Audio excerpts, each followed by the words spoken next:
Right, what I'm going to do now is to tackle the nastiest of all the bunker shots, the downhill one.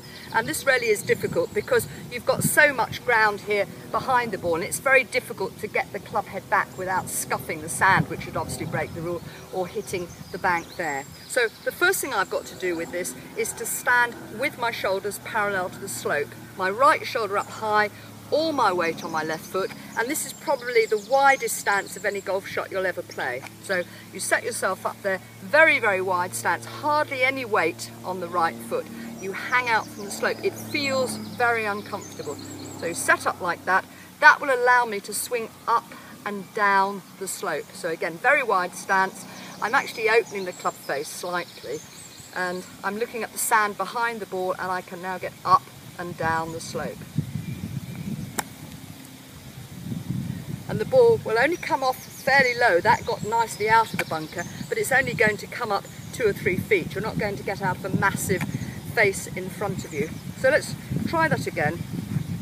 And again, I'm going to just perch the ball on that down slope. Probably doesn't look that difficult, but look how much below the ground it is there. I've got to get all my weight on my left foot, that very, very wide stance, just really steadying yourself with the right foot, very high right shoulder.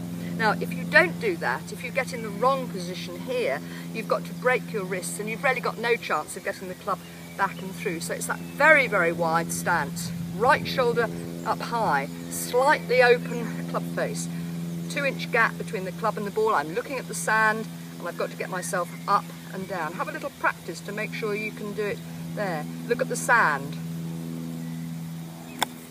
and hit that sand forwards. Now, you can't see that, but happily I got out with both those shots, but the ball's only going to come up at that height. So you've got to think, where are you likely to go with the shot? So there we are. I'll be fairly silly and try it one more time. I should actually quit while I'm winning with that shot, because it really is quite a difficult one. So again, set up there, but just run through it again. We're a lot below ground level. You've got to get that very high right shoulder, ridiculously wide stance, so you can get all your weight on your left foot. If you stand narrow, you won't do it. You've got to get there. Very, very high right shoulder. Now I can get up and down the slope there, like that. I look at the sand, I stay looking at the sand, up and down the slope, and get that ball out and away. And you can see my weight moving through. Very, very difficult shot. And really, you know, if you're not a very low handicap golfer, I would always try with those just to chip out backwards and play a safety shot. It is a very, very difficult one.